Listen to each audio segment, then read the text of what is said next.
imagine I meet this girl, I love her very much, but I have to know how much money her father had, and I have to know how many PhDs she has hanging on the wall. And I also want to know this, I want to know this. You know what that means? Yeah, I love her, but I love her not in an infinite way. And I definitely not love her like before creation. Before creation, there was nothing of it. Just God's infinite love, right? There's nothing else. Just infinite. You know, when you want to cure somebody, imagine somebody is sick. You cannot cure them just with the love of after creation. When somebody is sick, somebody is in pain, somebody is crying. You know the most obnoxious thing when somebody is crying, and they tell you why they're crying, and you tell them that they are wrong. And you think, oh, now is the time to educate them, right? Especially little children, when they're crying, the adults go over and say, listen, why are you crying? Your father hit you? Ha! Most probably he was right. And I'm sure he was right. Last week I brought Shlomo up to her class. I seen a little girl of 6 standing outside the class, crying. What happened? Her teacher threw her out.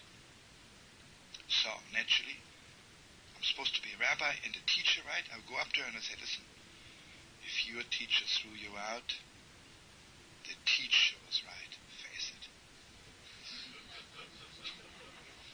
What am I doing to this girl? You know what I'm doing? I can't cure her this way. I cripple her, make her more sick.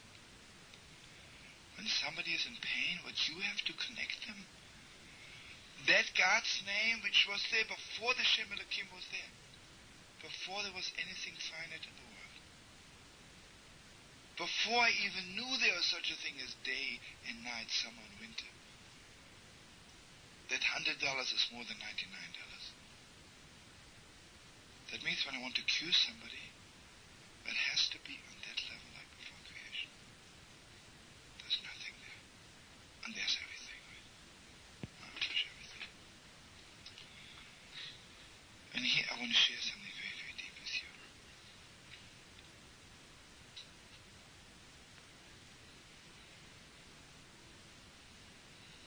You know, I don't know if Josh or Lillian talks about healing with hands, which is such a deep thing. I'm sure they did. Basically, our hands are finite, right? How much can you do with your hands? I can take a little piece of wood and make a chair out of it. Everything is finite, right? It's not true. It is not true. Do you know words are finite?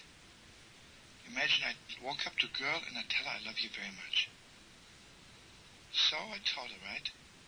But those words are still a combination of finite and infinite. I can smell something finite in it. But you know why you tell them I love you? You hold their hand. The hands have the power of giving over something infinite. And again, I want you to open your hearts. The Talmud says God created the world with his hands. And again, listen to this. There is the hands of after creation. And then there are the hands of before creation. The hands of before creation don't know of any limits. Don't know of anything finite. The hands of before creation, you cannot say you did something wrong. It doesn't exist. You see, on a very high level, evil doesn't exist. Let's put it this way. Again, on a very simple level. I love this girl very much, and I find out she's not so good. So naturally, I'm not going to see her anymore. The problem is not that she is bad, that I don't really love her so much, right? That means that whatever she did wrong can destroy my love. So love wasn't so high, right? Imagine I love her more, and someone says, listen, she is a terrible girl. And I say, I don't care. It doesn't mean I don't care for her being wrong, but that means her doing wrong doesn't reach the place where I love her, right? I love her up 2 billion miles up there, and the little wrong she did is 2 inches down here, right?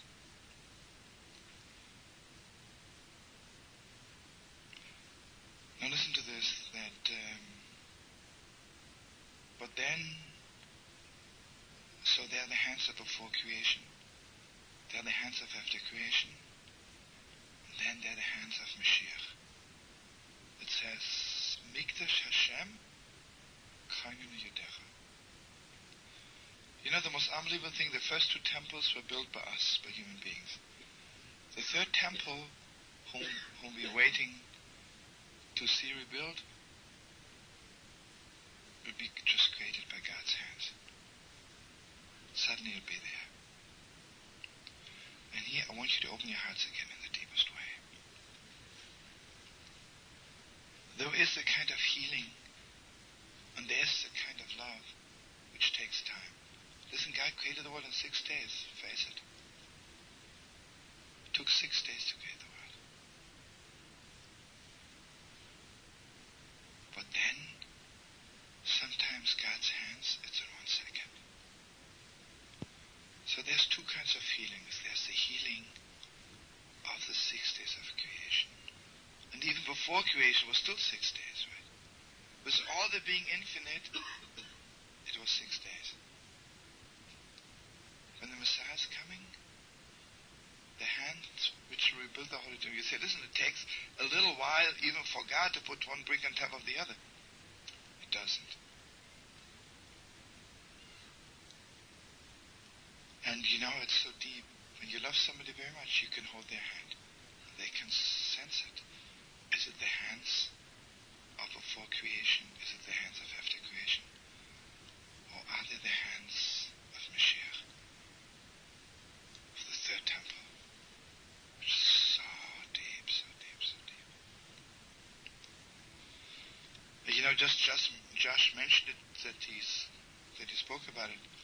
Children, you carry children in your hands. You know, children are so connected to hands, right? And some children grow up with hands of after creation, and some children grow up with the hands of when the Messiah is coming. Have you ever seen this? Sometimes a child is crying, and you pat their cap a little bit, you say, oh, everything will be okay, and they still cry a little bit longer. Or sometimes you put your hand on their capilla and they smile, right? What happened? They was in the middle of crying. It didn't take any time because it was Mashiach's hands, right? It doesn't take any time. Okay, I want to go one step further.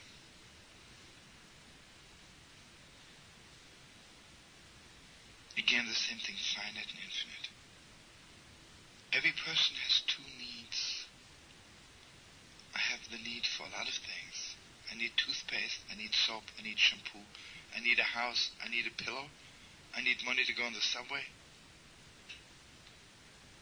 It's all parts of life, right? But then I need all of it. And not all of it together. There's some all. More than all that. Now listen to this. Some people don't even have a taste of that all. You know who are the lonely, broken people? Who don't even have a taste of the all. They've never tasted it. Okay, here I want you to open your hearts, and this is very, very deep. And I'm sure I don't make myself clear, but who needs to be clear, right? There is the absolute all. I really have everything. I have the all. And then there is, and here I want you to open your hearts. I don't have the all. But once in my life I had a taste of all, which is even deeper than the all itself.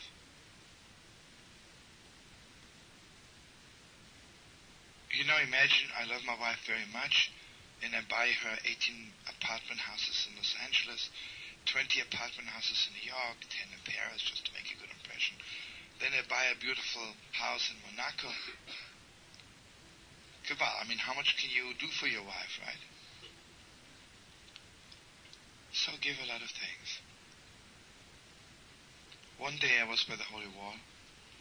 While I was praying by the Holy Wall, a little stone fell down from one of the holy stones.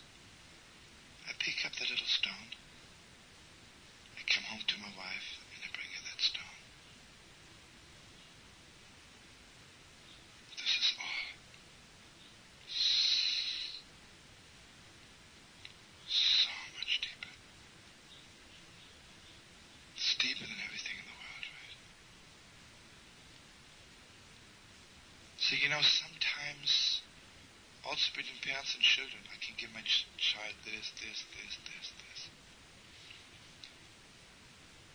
But where's the all, right? The all. And you see what it is? And here I want you to open your heart in the deepest way. The Talmud says that God's presence, the Shekhinah, is above the head of a sick person. It has millions of meanings. When a person is sick, what do they need? They don't need little things. They need the all.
Share something so deep with you.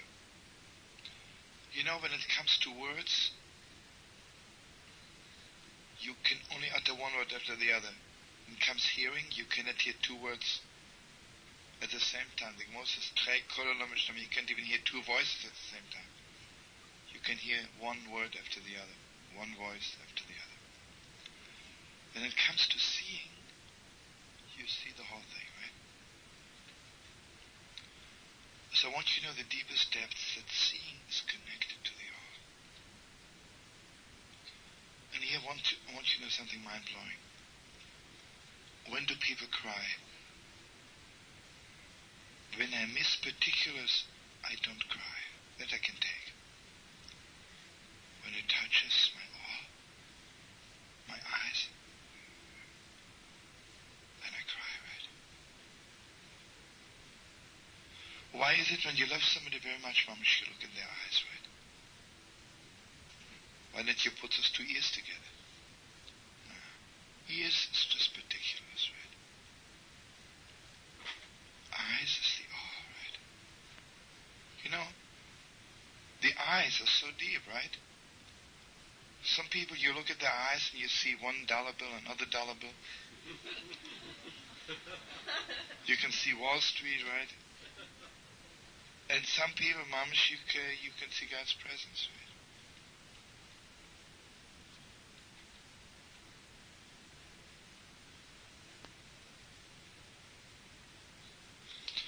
And here I want you to know the deepest depths. The Gemara says, hey, Shabbos, Kiyant, Good Chodesh.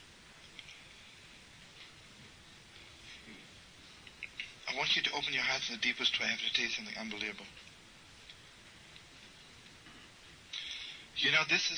This month is called Chodesh Shvat.